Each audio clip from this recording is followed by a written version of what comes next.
Hello, my name's Bev and I'm the author of the book Please Eat, A Mother's Struggle to Free Her Teenage Son from Anorexia, which describes our family's battle with the deadly eating disorder, anorexia nervosa, which my teenage son Ben developed back in 2009 when he was just 15 years old.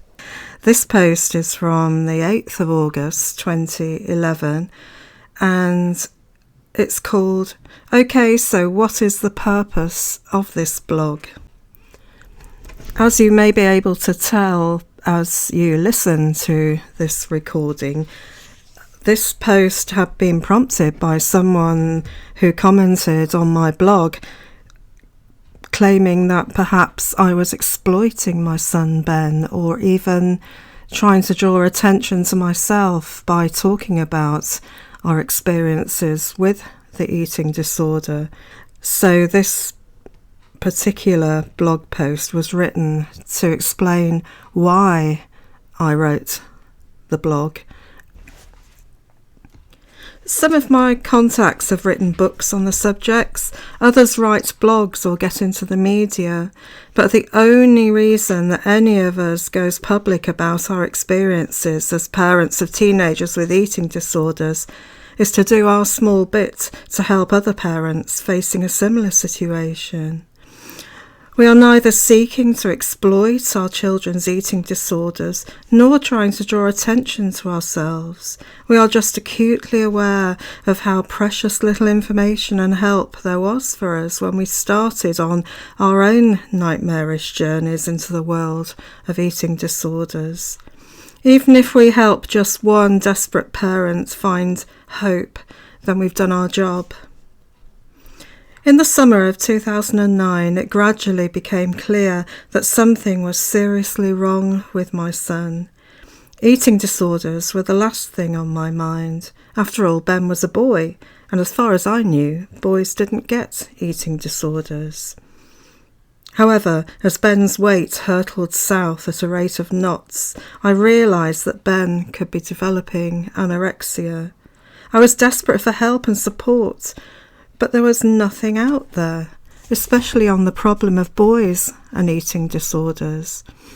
I felt terrified and isolated. I didn't know where to turn, what to do, or what I should know. And yet the information I did find suggested that this could be a deadly condition, that people could, and indeed do, die from it. Yet unlike cancer or another life-threatening illness, we weren't being fast-tracked into treatment or given advice.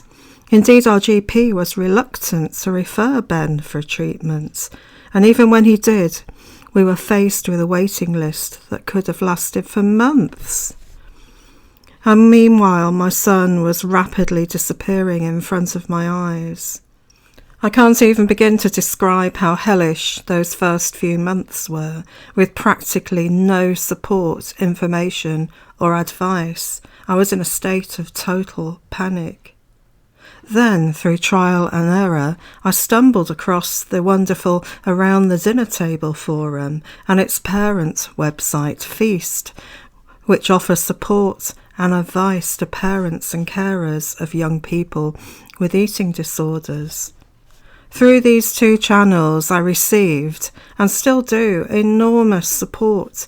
Most important of all, for the first time in months, I was meeting other parents of teenagers with eating disorders, some of them mothers of boys with anorexia. Thus began a lengthy learning curve as I was initiated into the hellish world of eating disorders and how they are successfully treated. The point is, I know how terrifying it is to discover that your child has a potentially life-threatening condition, yet not to know what to do or where to turn. Right from the start, I was acutely aware that I wanted to do my little bit to help parents just like me, not only to help direct them to useful websites like the Around the Dinner Table forum and other resources, but to talk about my own experiences so they can see there is a light at the end of a tunnel. I'm not a medical or mental health professional, but what I am is a genuine parent who not only cares about my son and his journey back to health, but who also cares about other parents in my situation. It is no different from a parent who writes a book on the topic and goes public. It is no different from a parent who gets into the paper and goes public, like at least 3 of my brave friends and their children have done recently. It is no different from a parent who gets onto the TV and goes public, like other contacts have done recently.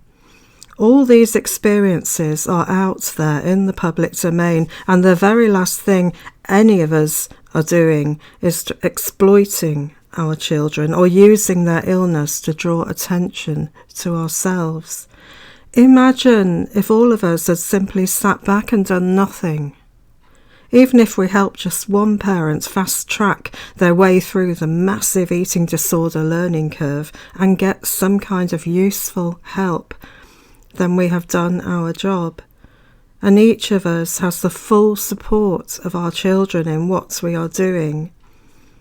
In fact, it was Ben who suggested that I start the blog in the first place. That's the end of that post. You'll find a link below to my blog, and you'll also find a link to my website where you can download free PDFs of my blog, and also a link to Amazon where you can buy a copy of my book.